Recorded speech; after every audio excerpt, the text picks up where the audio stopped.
हरे कृष्णा।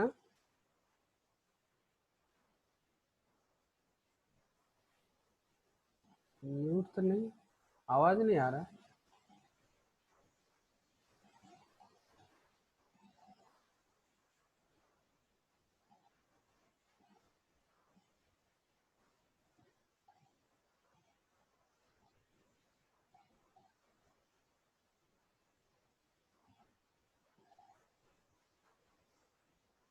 हरे कृष्णा, सुन पा रहे हैं आप लोग सुन पा रहे हैं मेरे को?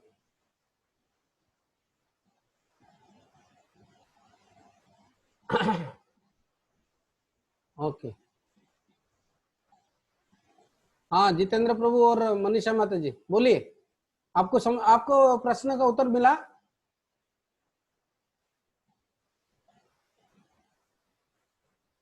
मेरे तरह से आपका अनम्यूट है।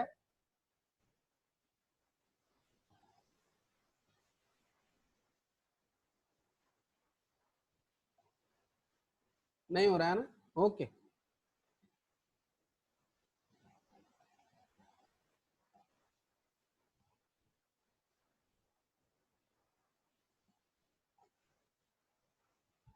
हाँ बोलिए, परम पावन प्रभु।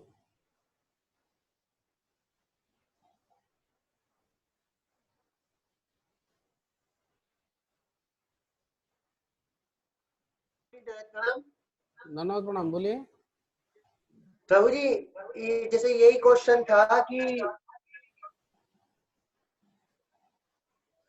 जैसे सबके क्वेश्चन ये आ रहे हैं कि भाई हम भगवान के धाम से है या भगवान अपने आप को भोक्ता मान लिया था, भगवान ने हमारी स्वतंत्र इच्छा देखी यहाँ पे एंजॉय करने के लिए भेज दिया, तो हम यहाँ पे भक्ति करेंगे तो भगवान के धाम जाएंगे, तो भगवान के धाम जाके फिर हमारी द्वारा मन में यही इच्छा आ गई कि भगवान ही भोगता है, फिर वो कैसे होएगा? फिर द्वारा इच्छा आएगी तो भगवान तो फिर द्वारा भेज देंगे। नहीं, प्रभुपाद जी बार बार ये बात बताए हैं कि क्योंकि हम ये एक्सपीरियंस लेके जाएंगे ना, भौतिक संसार का जो ये भयंकर परिस्थिति है, इतने बेकार जगह है और यहाँ हर चीज पर हमें इतना दुख मिला है, तो इससे व्यक्ति सतर्क रहता है। और ये इसको ऐसा नहीं कि उसको हर चीज याद रहता है, लेकिन ये एक्सपीरियंस बहुत दुखद रहा, ऐसे करके उसको एहसास रहता है। और क्योंकि वो शाश्वत जीवन उधर है, वो इसको भूलता नहीं है। देखो, हम क्यों भूलते हैं? क्योंकि हमारा शरीर परिवर्तन होता है। भौतिक संसार में हम क्यों भूल जाते हैं? क्योंकि हमारा शरीर परिवर्तन होता है। लेकिन आध्यात्मिक जगत में शरीर परिवर्तन नहीं हो रहा है, तो वहां यहाँ का जो एक्सपीरियंस है वहां बना रहता है हमारे मन में, कभी भी भूलते नहीं हम। और क्योंकि वो बना रहता है, इसीलिए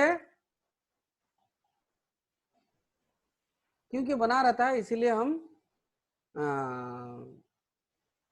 गलती नहीं करते हैं। आदमी जब भूल जाता है तभी तो गलती करता है। हाँ, क्योंकि ये एक्सपीरियंस हमारा याद रहता है, तो वो फिर दोबारा गलती नहीं करता है। जैसे एक बार कोई तकलीफ उठाता है तो दोबारा वो गलती नहीं करेगा। और ये चीज भगवान एक बार नहीं, प्रभुपाद जी सिर्फ नहीं कह रहे हैं, भगवान भी एक बार नहीं कई बार बोल रहे हैं कि जद जद गत्वा न निवर्तन्ते तद्धामं परमं। और भगवान की आकर्षण इतना इतना स्ट्रांग है, ये भौतिक आकर्षण उसके सामने कुछ भी नहीं है। तो जब वो भौतिक जो भगवान के आकर्षण में वापस जाते हैं, फिर भौतिक आकर्षण हमें अलग नहीं कर सकता है इसको। चाहे आप अमेरिका के सबसे अमीर अमीर लोगों के बीच में रहते हैं, लेकिन फिर भी आपका घर का आकर्षण कोई रिप्लेस नहीं कर सकता है। ऐसा नहीं, वो घर का आकर्षण रहेगा। तो ऐसे ही भगवान के धाम जो है हमारा असली घर है, और भगवान का आकर्षण सबसे ज्यादा मजबूत आकर्षण है, तो उसके सामने भौतिक आकर्षण कुछ भी नहीं है। हाँ, लेकिन ये चयन जरूर रहेगा कि हम भले ही हमारे सामने वो चयन रहेगा, क्योंकि हम तो स्वाधीन आत्मा है, भले ही हमारे सामने चयन रहेगा, लेकिन हम इसको कभी चुनेंगे नहीं। हमें मालूम है ये चीज क्या है। जब पता नहीं रहता है, जब हमारा अनुभव नहीं रहता है, तब हम गलती से एक बार उसको हिला के देखना चाह रहे थे और एक बार हमें झटका लग गया, और बाद में जब वो वापस जाते हैं, ये अनुभव हमारे साथ रहता है, तो भले ही वो चयन करने की, ये भगवान की सेवा या फिर भौतिक जीवन, ये चयन करने की भले ही स्वाधीनता हमें हमारे पास तब भी हो, लेकिन हम उसको कभी भी चयन नहीं करेंगे। ये बात समझ में आया क्या?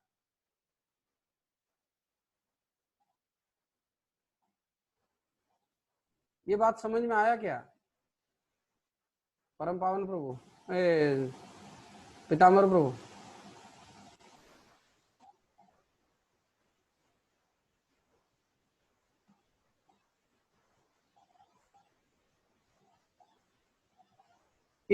ये बात समझ में आया क्या आपको? जी प्रभु जी। क्या समझ में आया? कि भाई हम वो दो ऑप्शन होंगे, लेकिन हम उसकी दुखद स्थिति को याद करके हम उसका चयन नहीं करेंगे, कभी नहीं करेंगे, क्योंकि हमें मालूम हो गया ना ये चीज क्या है, हमें पता है।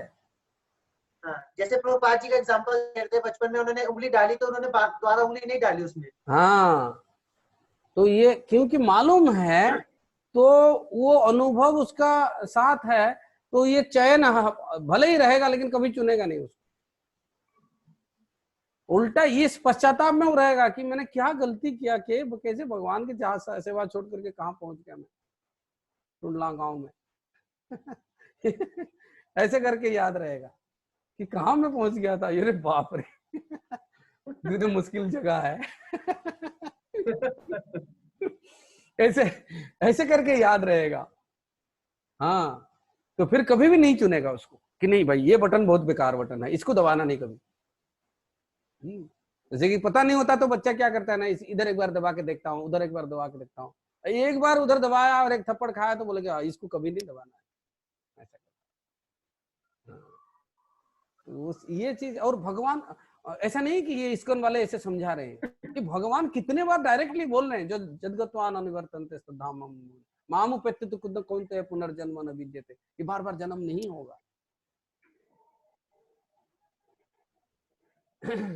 तत्वादे हम पुनर्जन्म नहीं थी मामेति सूर्जना। हाँ, जो मेरा जन्म और कर्म को समझ लेता है वो दोबारा नहीं आएगा।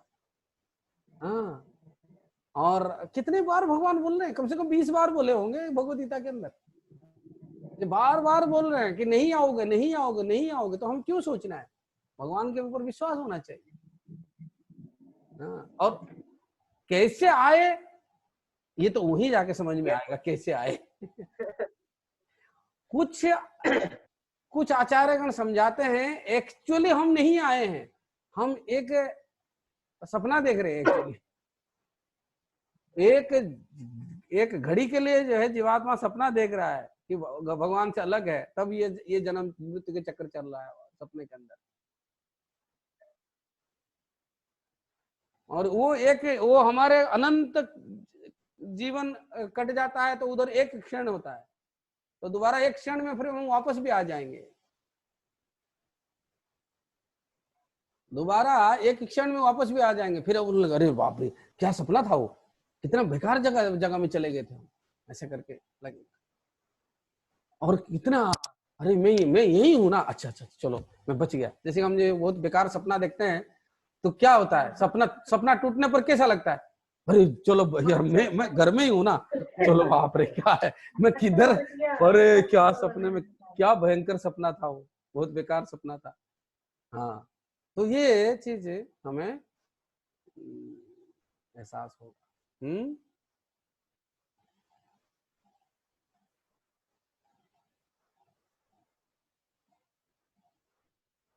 हाँ जी बोलिए। हरे कृष्ण प्रभु जी। हाँ जी बोलिए। प्रभु जी इस विषय में मैंने एक बार लखनऊ में ये प्रश्न किया था, तो प्रभु जी ने थोड़ा अलग उत्तर दिया था। वो कह रहे थे कि हम भगवान के धाम में नहीं थे, वो बोले हम क्योंकि तटस्था शक्ति हैं, तो हमारा जब भी अनादिकाल में जब भी हम बने, हम एज अ जीवात्मा हुए उपस्थित सृष्टि में, तो तभी से हमने ये चयन किया कि हमको संसार में जाना है या इंडिपेंडेंट होना है, तो उधर से फिर हम संसार में गिरे। तो ये कॉन्सेप्ट, ये जस्टिफिकेशन कितना सही है गलत है? बोले हम तटस्थ हैं, तो हम तट पे थे, हम एक काइंड ऑफ लाइन एलओसी पे थे, और हमारा चयन उसी टाइम हुआ कि हम इंडिपेंडेंट रहेंगे, हम कृष्ण के शरणागत नहीं होंगे, और इसलिए हम संसार में आ गए और तब से हम इधर हैं। मतलब उनका ये कहना। अब मैं इस प्रश्न का उत्तर एक प्रिंसिपल से देना चाहूंगा, ठीक है? सुनेंगे ध्यान से? जी जी, ध्यान से सुनेंगे? जी प्रभु जी। एक प्रिंसिपल याद रखिए, ये आपके भक्ति के जीवन में हमेशा काम में आएगा। देखिए, ये जो एक्सप्लेनेशन है, ऐसा भी एक एक्सप्लेनेशन है हमारे आचार्यों में से, एक लाइन के आचार्य लोग ये बात भी करते हैं। कुछ लोग बोलते हैं कि हम भगवान के धाम में थे, वहीं से आए, फिर दोबारा वापस जाएंगे। तो जब भी दो आचार्यों में हम उनके विचारों में थोड़ा अलग देखते हैं, उनके तात्पर्य अलग देते हैं, तो हमें एक का पक्ष नहीं लेना है, हमें दोनों का बोलना है कि कोई आचार्य ऐसे बोलते हैं, कोई आचार्य ऐसे बोलते हैं, तो दोनों चीज को ही सही मानना है। कारण भगवत धाम में दोनों चीज भी सही हो सकते हैं, क्योंकि ऐसा नहीं कि सारे जीवात्मा एक ही जगह से आए, अलग अलग जीवात्मा अलग अलग जगह से आए। हाँ, तो ये चीज में ऐसा कई जगह पर मिलेगा। भक्ति सिद्धांत सरस्वती ठाकुर एक चीज एक तरीके से समझा रहे हैं, और भक्ति विनोद ठाकुर उसको थोड़ा दूसरे तरीके से समझा रहे हैं, जीव गोस्वामी उसको और थोड़ा दूसरे तरीके से समझाते हैं। तो इसीलिए हमें क्या करना है, एक समन्वय लेके चलना है कि ऐसा भी हो सकता है, एक तरीके से एक समझ इस तरीके का समझ सकते हैं, एक तरफ इस तरीके का समझ सकते हैं। तो ऐसा इलाहाबाद मंदिर के लेक्चर या मायापुर का लेक्चर नहीं है। ऐसे तत्व में थोड़ा हर चीज को समझाने का तरीका, या फिर हर चीज में लॉजिक और जो मानसिक विश्लेषण, वो थोड़ा अलग आचार्यों का अलग नजरिया से हो सकता है। लेकिन अभी हमें क्या करना है, हमें जो है टाइम व्यर्थ नहीं करना चाहिए, हमें भगवान के धाम वापस जाना है।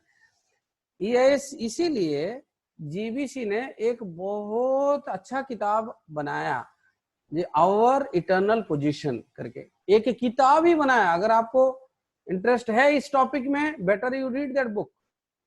आई will suggest our original position, our original position करके एक बुक जीबीसी ने लिखा।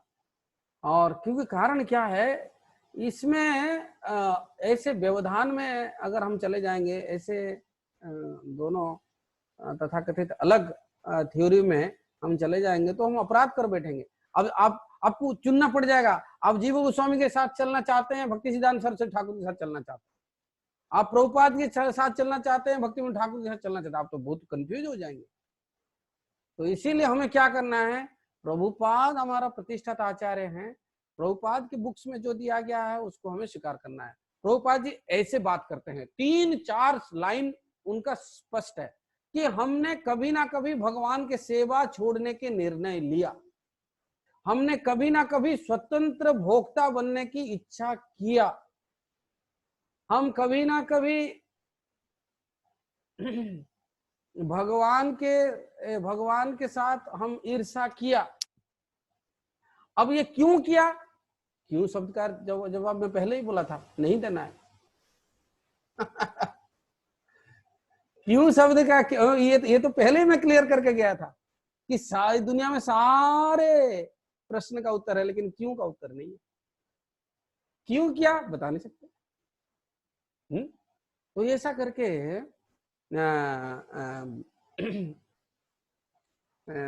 हम आए, और प्रभुपाद बोलते इसका सोल्यूशन क्या है ना, जब हम भगवान को याद करेंगे, जब भगवान की सेवा में जाएंगे, जब हम बहिरंगा शक्ति को छोड़ करके अंतरंगा शक्ति में जाएंगे। तो ये 2, 4, 10 लाइन के आगे प्रभुपाद के एक्सप्लेनेशन जाता ही नहीं है। और ये हमारे लिए कितना आसान है, हम क्यों इतने तत्व विभ्रम में पढ़ते जाएं। वो भक्ति सिद्धांत सरस्वती ठाकुर एक बोलते हैं, जय जीव गोस्वामी एक बोलते हैं, थोड़ा सा डिफरेंस है, आई एग्री, लेकिन हमें दोनों को रेस्पेक्ट करना है। हमें दोनों को रेस्पेक्ट करना है। और कितने अच्छी तरह से जीवीसी ने ये बुक बनाया। और ओरिजिनल पोजीशन, अगर किसी को अगर इंटरेस्ट है, कोई ऐसे बुद्धि जिनके बहुत प्रखर है, बहुत तीव्रता है सोचने की, समझने की, तो वो फिर ये जो है किताब पढ़ें और ये टॉपिक का सार को समझ लें। ये टॉपिक एक्चुअली हमारे डिस्कशन में नहीं आना है। हमारे डिस्कशन में आना है कि हम कैसे आए वो इम्पोर्टेंट है, या कैसे जी रहे हैं वो इम्पोर्टेंट है।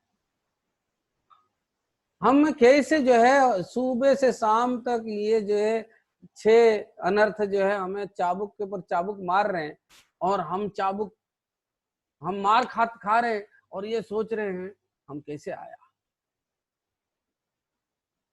कैसे आया पहले समझाओ। ये चाबुक मेरे पर पड़ता रहे, नहीं, ये क्या बात है।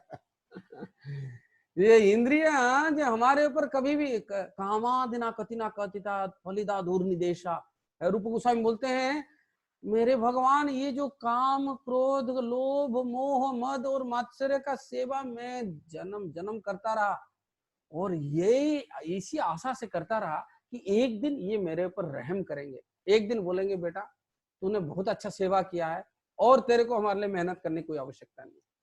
लेकिन ये जो लोग ने कभी भी मेरे पर थोड़ा सा भी दया नहीं दिखाया, थोड़ा सा भी करुणा नहीं दिखाया, तो ऐसे में इनके सेवा करते करते करते करते अब थक चुका हूं। अब मैं आपका सेवा करने का निर्णय लिया हूं। अब ये जो है मेरे जो बदमाश ये स्वामी थे, इनको मैं अब भी त्याग करता हूं और आपका सेवा में लगता हूं। ये निर्णय पर हमें ज्यादा ध्यान लगाना चाहिए, ना कि हमें इस बात पर बहुत बहस हो चुका है। हम कैसे आए हैं, कैसे गिरे, क्या ऐसे कैसे हुआ, भगवान के धाम में अज्ञान कैसे आ गया, इट हैपेंड। वो कैसे आया इंपॉर्टेंट है या जो हो चुका है वो इंपॉर्टेंट है। हम अगर अभी ये वायरस का अभी चल रहा है ना, प्रकोप चल रहा है, तो पूरा देश में क्या चल रहा है, पूरा देश को इस बात को सोचना है कि भाई वायरस से कैसे बचा जाए, ना कि वायरस कैसे आया पहले पता करो। वो चाइना के कोई बाजार से आ गया, या उनके किचन से आ गया, या फिर उनके टॉयलेट से आ गया, ये सब मेरे को पता करना है। उसके बाद जो है इलाज शुरू करूंगा मैं। अरे भैया वायरस पकड़ लिया है, अब जो है अच्छी तरह से काढ़ा वगैरह पी करके दवाई वगैरह ले करके अपने आप को बचाओ।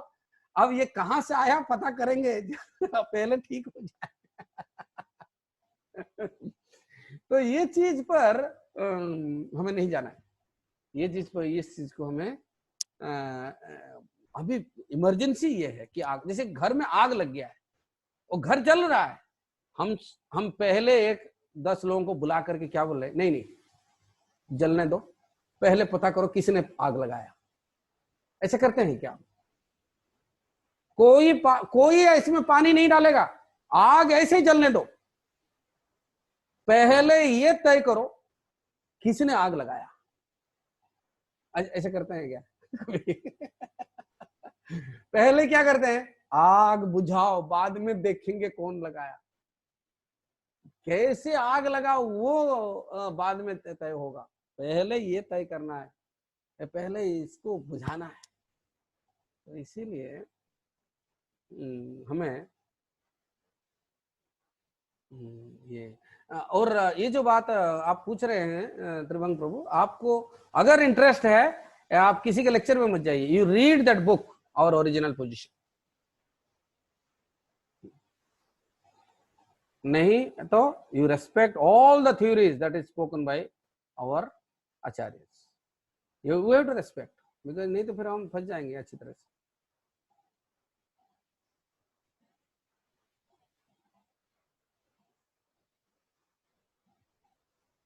In Lord Kapila's teaching, stress is given on equal vision to all living entities to advance in bhakti. But what about feelings towards them?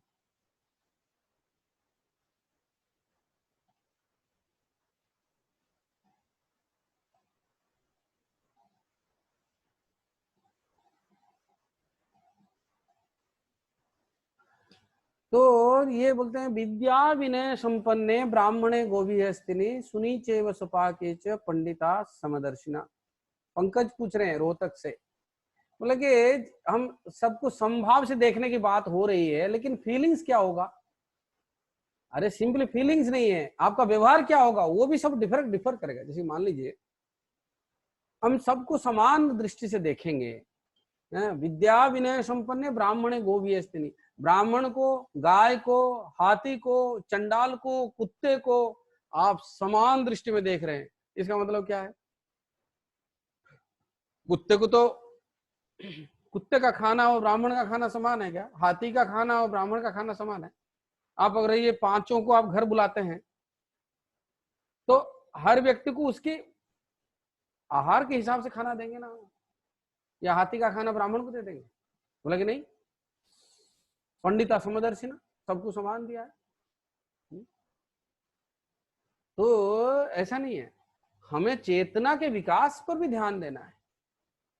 हालांकि ये जीवात्मा सेम है, लेकिन ये भगवान का ही अंश है, लेकिन इसका चेतना का विकास अभी कहां तक हुआ है, उसके हिसाब से उसको सम्मान देंगे।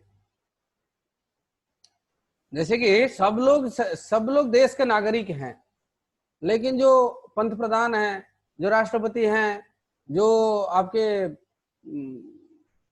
मेंबर ऑफ पार्लियामेंट है या फिर असेंबली है, हाँ, उनको रेस्पेक्ट देना पड़ेगा, हालांकि सब लोग नागरिक हैं। तो समान कहने का मतलब ये नहीं है कि हम सबको एक जैसा व्यवहार करेंगे। उनके स्थिति के हिसाब से, उनके चेतना के हिसाब से, उनके आध्यात्मिक प्रगति के हिसाब से हमारे व्यवहार अलग होगा, और हमारे उनके साथ समय गुजारने के जो गुणवत्ता में भी भेद आएगा, अलग अलग होगा वो। जैसे आप अगर एक बहुत विद्वान कोई ब्राह्मण के संग कर रहे हैं, अगर वो आए हैं तो आप उसका संग करेंगे, आप उनसे सीखेंगे, आप उनका सेवा करेंगे।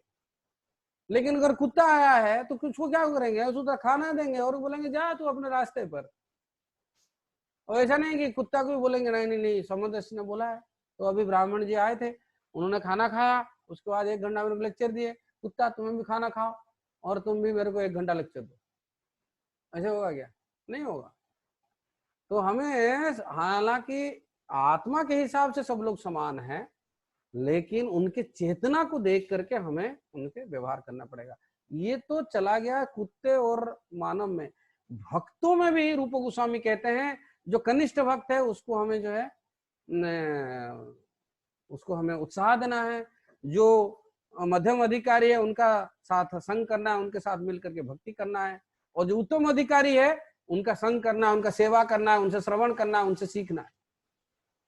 तो इवन भक्तों में भी चेतना के स्तर देख करके हमें संग करना होता है। भक्तों में भी चेतना के स्तर देख करके हमें संग करना होता है। तो हालांकि समान भाव है क्योंकि भगवान के अंश हैं, लेकिन चेतना बहुत बड़ा, जैसे कि सारे पेपर होते हैं, आपके नोटबुक के एक पेज और आपके कोई जमीन के कोई कागजात, आपके ड्राइविंग लाइसेंस और एक 2000 के नोट, सारे कागज होते हैं, लेकिन उनका व्यवहार कितना अलग है। आप एक नोटबुक का पेपर को ऐसे मोड़ मार करके कुछ सामान रख करके दे सकते हैं किसी को, लेकिन ऐसा आप 2000 नोट के साथ नहीं कर सकते। आपके जमीन के जायदाद को जो दलील जो भी है पेपर है उसको आप उसमें कोई मसाले मोड़ करके किसी को नहीं देंगे आप। हालांकि सारे सारे पेपर हैं, लेकिन उस पर क्या लिखा गया है, क्या चीज है, सारे कागज है। तो ऐसे देखेंगे तो सारे कागज है, तो एक संभाव रहा, लेकिन वो कागज का इस्तेमाल कैसे हुआ है, वो कागज पर क्या लिखा गया है, उसके हिसाब से हम उसको व्यवहार करना है, नहीं तो गड़बड़ हो जाएगा। तो पंडिता समदर्शिना मतलब हम, हाँ, एक थंब रूल देता हूं इसमें। थंब रूल क्या है ना, जब हम ज्ञान देते हैं तो सबको देते हैं, उसमें ये नहीं देखते कौन बड़ा है कौन छोटा है, कौन ब्राह्मण है कौन शूद्र है, कोई वैश्य है कौन क्या है। हम जो ज्ञान देते हैं तो समान देते हैं, लेकिन ज्ञान देते वक्त जरूर डिस्क्रिमिनेट, ज्ञान लेते वक्त डिस्क्रिमिनेट करते हैं। समझ में आया क्या ये बात?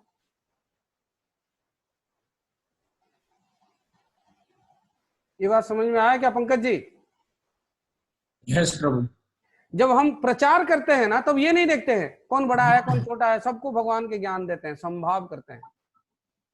लेकिन जब हम संग लेते हैं, किसी से ज्ञान लेते हैं, किसी से हम शिक्षा लेते हैं, हमें जरूर भेद करना चाहिए, उसका स्थिति उसका स्तर देखना है, तभी लेना है। समझ में आया क्या ये बात?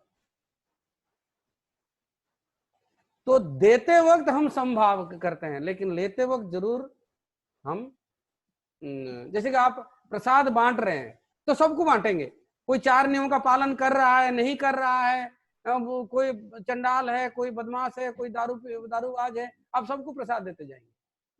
लेकिन प्रसाद लेते वक्त आप जरूर पूछेंगे, आप ये प्रसाद दे रहे हैं आप कौन है, माला वगैरह करते हैं क्या, भोग चढ़ाया क्या, 25 क्वेश्चन पूछ करके लेना है।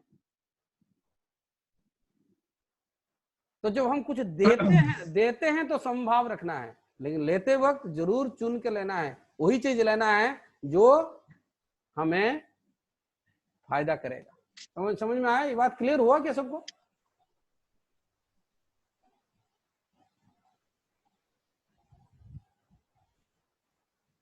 हाँ जी बोलिए नेक्स्ट। हाँ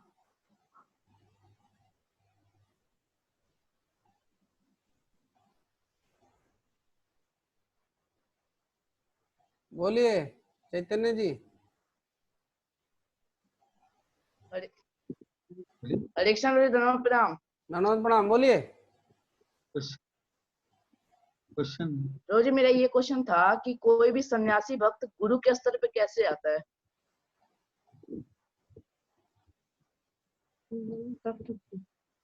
कहाँ हैं आप? आपको तो पहले देखना है मेरे, आपका तिलक देखना है।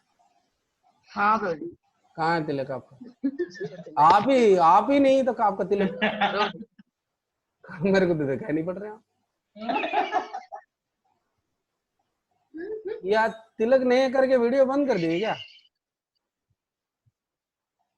नहीं प्रभु जी वीडियो ऑन है। कहाँ है आप? किधर है?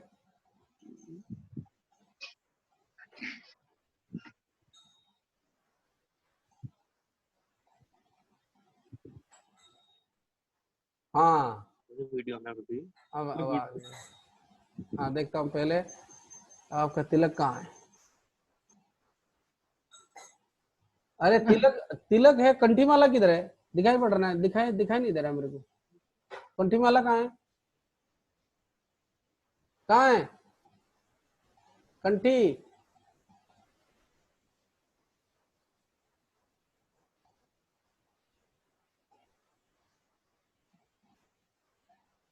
चैतन्य जी कहाँ गए?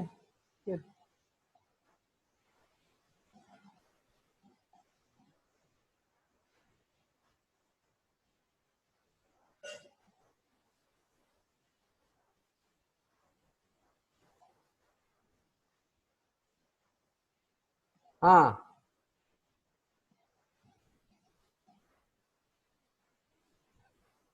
कंठीमाला है ना? हाँ ठीक है, देखा देखा, हाँ कंठीमाला तिलक है, गुड। हाँ, क्या प्रश्न है आपका, बोलिए। अब भूल गए प्रश्न? इतना टेंशन देंगे तो बच्चा भूल ही जाएगा, क्या करेगा। अरे आप अनम्यूट करिए इसको, आप अनम्यूट करिए। हाँ,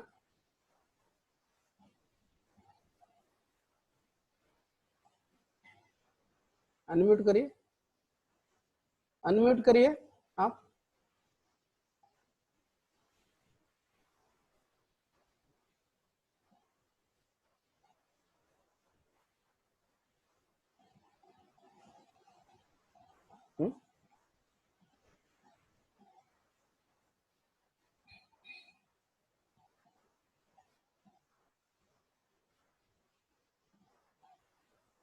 हम्म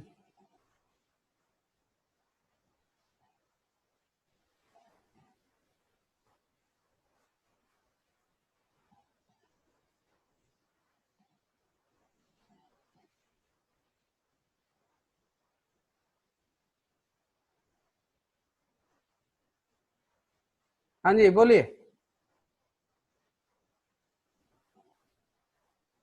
भी सन्यासी भक्त, हाँ, हाँ जी, बोलिए कोई भी सन्यासी भक्त गुरु के स्तर, बोलिए कोई भी सन्यासी भक्त गुरु के स्तर पे कैसे आता है? हाँ, अभी ध्यान से सुनिए। ये जो सन्यासी गुरु पर आते हैं, ये आपको किसने बताया?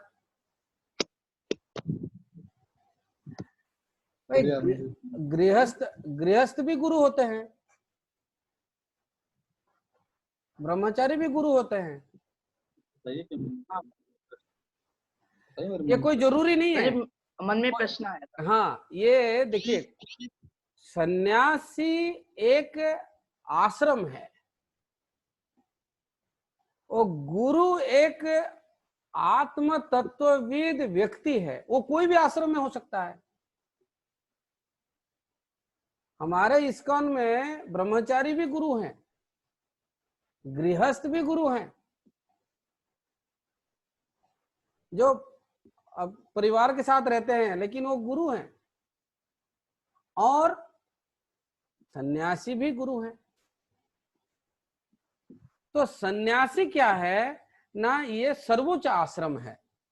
ब्रह्मचारी, गृहस्थ, वानप्रस्थ और सन्यास, ये जब आध्यात्मिक ज्ञान में आगे बढ़ते हैं तो ऐसे ऐसे करके ऊपर वो जाते हैं। लेकिन ये एक आश्रम के अंदर जो भी आश्रम उनके लिए उचित है, वो आश्रम को वो चुनते हैं कि मेरे को ब्रह्मचारी रहना है, मेरे को गृहस्थ बनना है, मेरे को वानप्रस्थ होना है, मेरे को सन्यास लेना है। ये एक आश्रम के नियम को वो चुनते हैं कि ये मेरे लिए उचित है और मैं यहाँ कंफर्टेबल हूं, तभी वो वैसे आश्रम को चुनते हैं। लेकिन जो गुरु है वो एक कृष्ण तत्वविद व्यक्ति है। कीवान्यासी, कीवा शूद्र, कीवान्यासी, कीवा विप्र शूद्र कहने नय, जेई कृष्ण तत्ववेत्ता से ही गुरु है। जो सन्यासी हो या ब्राह्मण हो या फिर शूद्र भी हो सकता है, लेकिन अगर कृष्ण तत्व वो जानता है, वो गुरु हो सकता है। कृष्ण के ज्ञान को, कृष्ण के बारे में और कृष्ण से जो ज्ञान आ रहे हैं उसको अगर वो दूसरे के हृदय में प्रवेश करा सकता है तो वो गुरु कहलाता है। तो ये गुरु का आश्रम के साथ कोई कनेक्शन नहीं है। आप ऐसा बिल्कुल नहीं सोचना चाहिए कि एक ब्राह्मण ही गुरु होगा क्योंकि सर्वश्रेष्ठ है, या ऐसा नहीं सोचना चाहिए एक सन्यासी ही गुरु होगा क्योंकि वो सर्वश्रेष्ठ है आश्रम में। तो वर्ण में सर्वश्रेष्ठ है ब्राह्मण, तो वो गुरु बन सकता है, आश्रम में जो सर्वश्रेष्ठ है वो गुरु बन सकता है, ऐसा बिल्कुल नहीं है। ये कृष्ण तत्व को जो जानता है, कृष्ण तत्व को कौन जानता है ना, जो कृष्ण के जो नवदा भक्ति में ये आगे गया है और कृष्ण के लिए जो कृष्ण के कृपा को जो आकर्षित किया है, जो कृष्ण को खुद समझा है और दूसरों को समझा सकता है, तो ऐसे व्यक्ति गुरु कहलाता है, जिसको कृष्ण के बारे में और कृष्ण के शिक्षा, कृष्ण के जो तत्व है ना, दो टाइप के हैं, एक कृष्ण के बारे में और एक कृष्ण से जो शिक्षा आ रहे हैं, एक कृष्ण का शिक्षा और एक कृष्ण के वाणी, ये दो टाइप के लोग ही, ये दो टाइप के ज्ञान ही कृष्ण तत्व कहलाती है। तो जब हम कृष्ण तत्व के बारे में बात करते हैं तब हमें तब वो व्यक्ति गुरु हो सकता है, वो चाहे शूद्र भी क्यों ना हो। अगर शूद्र परिवार में भी जन्म है या शूद्र बैकग्राउंड से भी आया है, लेकिन जैसे वो कृष्ण तत्व को जान लेता है, इसका दूसरा पहलू अब सुनिए, जैसे वो कृष्ण तत्व को जानता है, वो वर्ण और आश्रम से ऊपर चला जाता है, उसका फिर बैकग्राउंड नहीं देखा जाता वो क्या है, वो आपको उसमें जोड़ सकते हैं, कृष्ण के साथ वो उसका आपका संबंध जोड़ देंगे, वो गुरु है। वो फिर गृहस्थ हो सकते हैं, ब्राह्मण हो सकते हैं, क्षत्रिय हो सकते हैं, जो वैश्य हो सकते हैं, लेकिन कृष्ण के साथ जोड़ देंगे आप। तो ये चीज हमें सीखना है, जो सन्यासी हो करके गुरु होंगे ऐसा कोई जरूरी नहीं है। सन्यास एक आश्रम है, जबकि गुरु जो है ये तत्वविद व्यक्ति है, वो वर्ण और आश्रम के किसी भी स्थिति में रह सकता है। ये बात समझ में आया क्या? 4 वर्ण और 4 आश्रम, समझ में आया ये बात आपको? ये बात समझ में आ रहा है आपको? ये 4 वर्ण है और 4 आश्रम है, लेकिन गुरु जो है ये 4 वर्ण और आश्रम में नहीं आते, ये इसके ऊपर आते हैं। ऐसे करके ये गुरु जो कृष्ण तत्व हमें सिखा सकते हैं, हमें उनका शरण हमें लेना है। हमें ये नहीं देखना है कि वो ब्राह्मण है, क्षत्रिय है, वैश्य है, शूद्र है, सन्यासी है, ब्रह्मचारी है, वानप्रस्थ है, सन्यासी। गुरु तत्व, कृष्ण तत्व जिनको मालूम है वो गुरु है। अगर कोई प्रश्न नहीं है तो 1 मिनट बचा है, हम फिर यहीं आज के लिए वाइंड अप करेंगे, या फिर अगर किसी का हरे कृष्ण, अगर किसी का अगर प्रश्न है तो हम आगे दोबारा वापस आएंगे। हाँ, थैंक यू हरि बोल। हाँ, thank you brother, Hare Krishna, thank you, welcome. हाँ, तो ये थैंक यू।